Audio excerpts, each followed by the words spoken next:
बिस्मिल्लाहिर्रहमानिर्रहीम। Welcome to easy chemistry teach. आज हम स्टार्ट करेंगे एटॉमिक स्ट्रक्चर को, ठीक है, कि एटम का स्ट्रक्चर किस तरह होते हैं। तो एटम का स्ट्रक्चर स्टार्ट करने से पहले हम ये समझते हैं कि एटम का जो वर्ड है, ठीक है, ये कहाँ से आता है और इसका मतलब क्या होता है, ठीक है, या origin of atom. Origin of atom में हम पढ़ते हैं कि the word atom is derived from Greek word Atmos mean indivisible. Atom का वर्ड जो है ये डिराइव हुआ है ग्रीक वर्ड से। कौन से वर्ड से? ग्रीक वर्ड से डिराइव हुआ है और जिसका मतलब क्या होता है? इनडिविजिबल। तो एटम होता क्या है? अभी एटम हम कहते हैं the smallest particle of matter which can take part in chemical reaction. Atom matter का ऐसा स्मॉलेस्ट पार्टिकल है जो कि क्या करता है? केमिकल रिएक्शन में हिस्सा लेता है, ठीक है। पहले ज़माने में लोग कहते थे कि atom as smallest particle of matter. Atomos से डिराइव हुआ है। एटमोस का मतलब क्या होता है? इनडिविजिबल, ठीक है। तो लोग ये समझते थे कि एटम क्या होता है? ये स्मॉलेस्ट पार्टिकल ऑफ मैटर होता है। लेकिन जैसा स्टडी एडवांस हो गया तो एटम में सब एटॉमिक पार्टिकल क्या हुआ? डिस्कवर हुआ। और सब एटॉमिक पार्टिकल की डिस्कवरी के बाद अब हम ये नहीं कह सकते कि एटम क्या होता है? स्मॉलेस्ट पार्टिकल ऑफ मैटर होता है, क्योंकि सब एटॉमिक पार्टिकल भी क्या है? भी प्रेजेंट है, जिस तरह इलेक्ट्रॉन, प्रोटॉन, न्यूट्रॉन है, ठीक है। तो इसके आगे ये बात आ गई कि which can take part in a chemical reaction. तो जैसे स्टडी एडवांस हुआ तो स्टडी एडवांसिंग के बाद हमने ये पार्ट ऐड किया एटम की डिफिनीशन के साथ कि एटम मैटर का ऐसा स्मॉलेस्ट पार्टिकल है जो कि क्या करते हैं? केमिकल रिएक्शन में हिस्सा लेते हैं, ठीक है। तो आई होप ये आपको समझ में आ गया होगा कि एटम क्या होता है और उसका ओरिजिन क्या था, ठीक है। उसके बाद हिस्ट्री ऑफ एटम जो है ये स्टार्ट करते हैं कि ऐसा एटम का जो है, जो आज हम पढ़ते हैं कि एटम में ये पार्टिकल है, ये स्ट्रक्चर है, तो ये किस तरह आया, ठीक है। तो ये स्टार्ट होते हैं डेमोक्रेटस से। और डेमोक्रेटस जो था ये ग्रीक पीरियड का क्या था? एक साइंटिस्ट था। ये गुजरा है तकरीबन 430 BC में। 430 बिफोर क्रिश्चियन, ईसा अलैहिस्सलाम से 430 साल पहले ये गुजरा है डेमोक्रेटस, ठीक है। डेमोक्रेटस ने उस टाइम पे एक कंसेप्ट पेश किया था एटम का। एटमोस का जो वर्ड है ये भी पहले बार डेमोक्रेटस ने यूज़ किया था। डेमोक्रेटस ने किस तरह यूज़ किया था? डेमोक्रेटस ने सॉइल का, मैटर का एक छोटा सा पार्टिकल लिया था, ठीक है। डेमोक्रेटस ने मैटर का एक छोटा सा पार्टिकल लिया था और इस पार्ट को उसने दो में डिवाइड किया था। उस पार्ट को कितने में डिवाइड किया था? दो में, ठीक है। उसमें से फिर एक लेके उसको दो में डिवाइड किया था, ठीक है। इस तरह डिवाइड करते करते वो इस स्टेज पे पहुंच गया, ठीक है, जहाँ से ये आगे डिवाइड नहीं हो सकता था, ठीक है। जहाँ से ये आगे डिवाइड नहीं हो सकता था तो उस स्टेज पे, जिस तरह ये डॉट, ये अभी डिविजिबल नहीं है, तो इस स्टेज पर उसने वर्ड यूज़ किया था इसके लिए एटमोस। और एटमोस का मतलब क्या है? इनडिविजिबल, ठीक है। तो ये था डेमोक्रेटस के कंसेप्ट। डेमोक्रेटस के बाद एटम का स्ट्रक्चर और एटम पे किसी साइंटिस्ट ने काम नहीं किया था। उसके बाद एक साइंटिस्ट आता है डाल्टन। डाल्टन एक स्कूल टीचर था और उसने डेमोक्रेटस का वर्क जो था एटम पे ये उठा के ये पढ़ लिया था। ये 1803 की बात है। 1803 में उसने डेमोक्रेटस का जो वर्क था एटम पे उसको स्टडी किया और 1808 में एक एटॉमिक मॉडल प्रेजेंट किया था। एटॉमिक मॉडल 1808 में एक एटॉमिक मॉडल रिप्रेजेंट किया था। और न तो डेमोक्रेटस ने कोई प्रैक्टिकल काम किया था एटम पे और न किसने? डाल्टन ने किया था। लेकिन दोनों थियोरेटिकली ये बात कर रहे थे कि जो मैटर होता है, पहले डेमोक्रेटस ने कहा कि मैटर क्या होता है? जो इनडिविजिबल पार्ट था मैटर का, उसको एटमोस का वो नाम दिया। डाल्टन ने उसका काम, जो वर्क था एटम पे, उसको पढ़ के, उसी के पढ़ने के बाद इसने एक एटॉमिक मॉडल रिप्रेजेंट किया। उस मॉडल में वो हम डिटेल से पढ़ेंगे इंशाल्लाह, लेकिन मैं थोड़ा बहुत आप लोगों को समझाता हूँ कि उसने ये क्या था कि मैटर छोटे छोटे पार्टिकल से बना है, जिसको हम क्या कहते हैं? एटम, ठीक है। एटम का जो वर्ड था ये पहली बार इसने यूज़ किया था डाल्टन ने, ठीक है। एटमोस का वर्ड डेमोक्रेटस ने यूज़ किया था और एटम का वर्ड किसने यूज़ किया था? ये डाल्टन ने, ठीक है। तो डाल्टन ने कहा कि मैटर छोटे छोटे पार्टिकल से मिलकर बने हैं और इस छोटे पार्टिकल को हम एटम कहते हैं। एटम ऑफ सेम एलिमेंट, ये क्या होता है? सेम होता है। और एटम ऑफ डिफरेंट एलिमेंट क्या होता है? ये डिफरेंट होता है, ठीक है। तो उसके बाद स्टार्ट होता है practical work on atomic structure. Atom के स्ट्रक्चर में क्या स्टार्ट होता है? Practical work. और किस तरह स्टार्ट होते हैं? 1856 में एक साइंटिस्ट था हेनरी गीजर। 1856 में एक साइंटिस्ट हेनरी गीजर ने एक ट्यूब बनाया था, एक ट्यूब बनाया था और ये कौन था, ये ग्लास में करता, ठीक है। उसने ग्लास का एक ट्यूब बनाया था जिसको हम क्या कहते थे, डिस्चार्ज ट्यूब। और ये डिस्चार्ज ट्यूब इसने बनाया था किस चीज़ के लिए, कि आया गैसेस से कंडक्शन ऑफ करंट हो सकता है, इलेक्ट्रिसिटी का कंडक्शन हो सकता है या नहीं। मतलब इसका ये था कि गैस से करंट पास हो सकता है या नहीं हो सकता। तो उसने एक ट्यूब बनाया था जिसको हम क्या कहते हैं, डिस्चार्ज ट्यूब। डिस्चार्ज ट्यूब का स्ट्रक्चर इस तरह था। डिस्चार्ज ट्यूब जो होता है ये ग्लास से बना था, शीशे से, ठीक है। इस तरह ट्यूब था, ठीक है। और उसमें इलेक्ट्रोड लगे होते, इलेक्ट्रोड लगे हुए थे, ठीक है। इलेक्ट्रोड, 2 इलेक्ट्रोड लगे हुए थे। और इस इलेक्ट्रोड जो थे ये हमने बैटरी के साथ कनेक्ट किया था। जो पॉजिटिव टर्मिनल आप बैटरी के साथ कनेक्ट किया था इसको हम कहते हैं, पॉजिटिव टर्मिनल के साथ जो कनेक्ट होता है इसको हम कहते हैं एनोड। और इस पर कौन सा चार्ज होता है, प्लस। जो नेगेटिव टर्मिनल आप बैटरी के साथ कनेक्ट होता है इसको हम कहते हैं कैथोड, ठीक है। और इसमें कौन सा चार्ज होता है, नेगेटिव चार्ज। तो ये था डिस्चार्ज ट्यूब। और ये डिस्चार्ज ट्यूब इसलिए बनाया था कि आया गैसेस से करंट पास हो सकता है या नहीं, ठीक है। उसके बाद 1872 में एक और साइंटिस्ट था, विलियम क्रोक्स।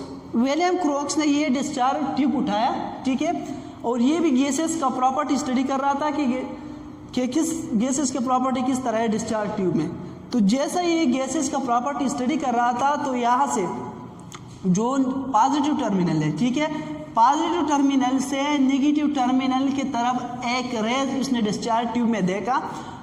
और ये जो रेज था ये पॉजिटिव से नेगेटिव की तरफ था, कैथोड की तरफ था। तो उस रेज को नाम दिया किस चीज़ का, कैथोड रेज का। और 1884 में इसको नाम मिला इलेक्ट्रॉन का, ठीक है। उसके बाद जब इलेक्ट्रॉन डिस्कवर हुआ तो लोगों के जहन में ये क्वेश्चन आया कि अगर मैटर में क्या है, नेगेटिव चार्ज प्रेजेंट है, ठीक है। साइंटिस्ट के जहन में ये क्वेश्चन आया अगर मैटर में नेगेटिव चार्ज पार्टिकल प्रेजेंट है तो इसमें क्या होगा, atom as a whole neutral है तो इसमें पॉजिटिव जो चार्ज होगा, पॉजिटिव चार्ज पार्टिकल भी प्रेजेंट होगा, ठीक है। तो उसके लिए 1886 में जे थॉमसन एक साइंटिस्ट था, उसने ये डिस्चार्ज ट्यूब उठाया। लेकिन यहाँ पे एक चेंज किया। कौन सा चेंज किया, ये जो एनोड था, ठीक है, एनोड को उसने परफोरेटेड यूज़ किया। जो एनोड उसने यूज़ किया था ये किस चीज़ का था, ये परफोरेटेड था। इसमें सुराखी भी थी और इसके पीछे एक स्क्रीन भी लगाया था, फास्फोरस का एक स्क्रीन लगाया था, ठीक है। तो ये जो प्रॉपर्टी स्टडी कर रहे थे, ठीक है, तो उसमें से इस तरह हुआ कि इस सुराखों से कुछ रेज पास होके फास्फोरस जो स्क्रीन था उस पर शो हो गई, ठीक है। तो ये जो रेज था ये बेसिकली ये सुराखों से गुजर रहे थे तो उसको नाम दिया था कैनाल रेस का, ठीक है। और कैनाल रेस को बाद में क्या नाम मिला, प्रोटॉन, ठीक है। उसके बाद जब इलेक्ट्रॉन भी डिस्कवर हुआ, प्रोटॉन भी डिस्कवर हुआ, तो साइंटिस्टों के जहन में ये क्वेश्चन आया कि इलेक्ट्रॉन और प्रोटॉन एटम में अरेंज किस तरह है, ठीक है। तो उस क्वेश्चन को सॉल्व करने के लिए, इस प्रॉब्लम को सॉल्व करने के लिए पहली बार जे थॉमसन ने एक एटॉमिक मॉडल रिप्रेजेंट किया और इसको हम कहते हैं प्लम पुडिंग मॉडल, ठीक है। ये 1892 में जे थॉमसन ने मॉडल रिप्रेजेंट किया एटम के बारे में कि एटम में इलेक्ट्रॉन और प्रोटॉन किस तरह अरेंज है, ठीक है। प्लम पुडिंग मॉडल का जो स्टेटमेंट था वो इस तरह था कि एटम में इलेक्ट्रॉन इस तरह अरेंज है, ठीक है, एटम में इलेक्ट्रॉन इस तरह अरेंज है जिस तरह जो तरबूज होता है ना, तरबूज में दो चीज़ होता है, एक सीड होता है, दूसरा क्या होता है, रेड पार्ट इसका होता है। एक सीड होता है, ठीक है, और दूसरा क्या होता है, इसका रेड पार्ट होता है। तो उसने कहा कि जिस तरह तरबूज में सीड प्रेजेंट होता है इस तरह सर्कुलर फॉर्म में इस तरह एटम में क्या प्रेजेंट है, इलेक्ट्रॉन प्रेजेंट है। और जो रेड पार्ट है क्या है, जो रेड पार्ट है, जिस तरह तरबूज में रेड पार्ट है इस तरह एटम में क्या है, पॉजिटिव चार्ज प्रेजेंट है, ठीक है। पॉजिटिव चार्ज को नेगेटिव चार्ज को पॉजिटिव चार्ज ने क्या किया है, घेर लिया है, ठीक है। जो सीड है ये रिप्रेजेंट करता है इलेक्ट्रॉन को, ठीक है। और जो पॉजिटिव है, जो रेड पार्ट है, ये किस चीज़ को रिप्रेजेंट करता है, पॉजिटिव चार्ज या प्रोटॉन को, ठीक है। या इस तरह ये भी कहता था कि जिस तरह फ्रूट केक होता है ना, फ्रूट केक में ये फ्रूट रिप्रेजेंट करता है इलेक्ट्रॉन को और जो और पार्ट है ये किस चीज़ को, ये पॉजिटिव चार्ज को रिप्रेजेंट करता है, ठीक है। तो उसके बाद जब इसने ये एटॉमिक मॉडल रिप्रेजेंट किया तो इस पर बहुत ऑब्जेक्शन हुए कि किस तरह इतना करीब इलेक्ट्रॉन भी रह सकते हैं, प्रोटॉन भी किस तरह ये रह सकते हैं, किस तरह ये पॉसिबल है कि एटम में इलेक्ट्रॉन इस तरह रेंज ये एक दूसरे को रिपेल नहीं करता और जो पॉजिटिव पार्ट है ये भी रिपेल नहीं करता। तो ये मॉडल जो था ये एटम का स्ट्रक्चर सही तरह इसने एक्सप्लेन नहीं किया, तो ये मॉडल क्या हुआ, ये रिजेक्ट हुआ, इस पर सीरियस ऑब्जेक्शन हुए। ठीक है, तो उसके बाद जो है हिस्ट्री में एक और साइंटिस्ट था आर.एस. मेलिकान, पॉपुलर इसका एक्सपेरिमेंट था oil drop experiment. Oil drop experiment के जरिए उसने इलेक्ट्रॉन पे चार्ज क्या डिटरमाइन किया था। ठीक है, उसके बाद 1911 में एक साइंटिस्ट था रदरफोर्ड ने क्या किया था, रदरफोर्ड स्टडी कर रहा था रेडियोएक्टिविटी को स्टडी कर रहा था। तो उस रेडियोएक्टिविटी स्टडी में उसने न्यूक्लियस ऑफ एटम डिस्कवर किया था। ठीक है, ये हम इंशाल्लाह डिटेल से पढ़ेंगे रदरफोर्ड एटॉमिक मॉडल कि किस तरह इसने न्यूक्लियस को डिस्कवर किया था। ठीक है, और उस एक्सपेरिमेंट के रिजल्ट में उसने एक एटॉमिक मॉडल भी रिप्रेजेंट किया था और इस एटॉमिक मॉडल को हम कहते हैं प्लैनेटरी एटॉमिक मॉडल। और ये इसको प्लैनेटरी एटॉमिक मॉडल इसलिए कहते हैं कि जिस तरह सन के इर्द गिर्द, सूरज के इर्द गिर्द जो प्लैनेट है ये घूमते हैं, तो इस तरह ये कह रहा था कि एटम के सेंटर में क्या होता है, न्यूक्लियस होता है और इसके इर्द गिर्द क्या घूमते हैं, इलेक्ट्रॉन घूमते हैं। तो इस बेस पर उसको नाम दिया था प्लैनेटरी एटॉमिक मॉडल पर। ठीक है, उसके बाद एक साइंटिस्ट आता है बोर ने भी क्या किया था, इसने भी एक एटॉमिक मॉडल रिप्रेजेंट किया था। उसने हाइड्रोजन एटम का जो स्पेक्ट्रम था उसको स्टडी किया था और उसको स्टडी के बाद उसने एक एटॉमिक मॉडल रिप्रेजेंट किया था जिसको हम क्या कहते हैं, बोर एटॉमिक मॉडल। बेसिकली जो बोर था ये रदरफोर्ड का क्या था, रदरफोर्ड का स्टूडेंट था। ठीक है, उसके बाद आता है एक और साइंटिस्ट था जो कि समरफील्ड, क्या नाम था उसका, समरफील्ड ने क्या किया था, समरफील्ड ने बोर एटॉमिक मॉडल में कुछ चेंज किया था।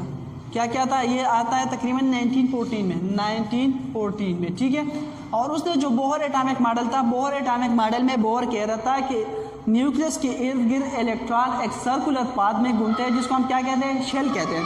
लेकिन जो समरफील्ड था उसने कहा कि जिस सर्कुलर पाथ की आप बात कर रहे हो ये सर्कुलर बेसिकली सर्कुलर नहीं है, ये ओवल शेप है, अंडे की तरह, एक की तरह होता है। ठीक है, एक की तरह शेप में ये शेल होता है, सर्कुलर नहीं है। ठीक है, तो ये जो इसने चेंज किया था समरफील्ड ने, इसको कहते हैं बोर समरफील्ड एटॉमिक मॉडल। ठीक है, उसके बाद 1931 में जेम्स चैडविक ने न्यूट्रॉन डिस्कवर किया था और ये जो प्रोटॉन और इलेक्ट्रॉन डिस्कवर हुआ ना, तो प्रोटॉन का भी मास डिटरमाइन हुआ, इलेक्ट्रॉन का भी मास डिटरमाइन हुआ।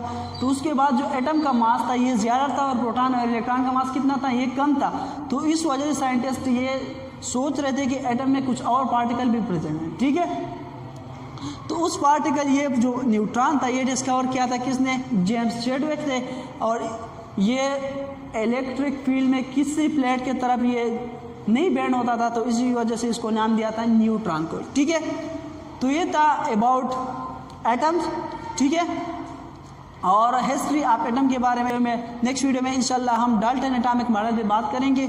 तो मिलते हैं नेक्स्ट वीडियो में, अल्लाह हाफिज़।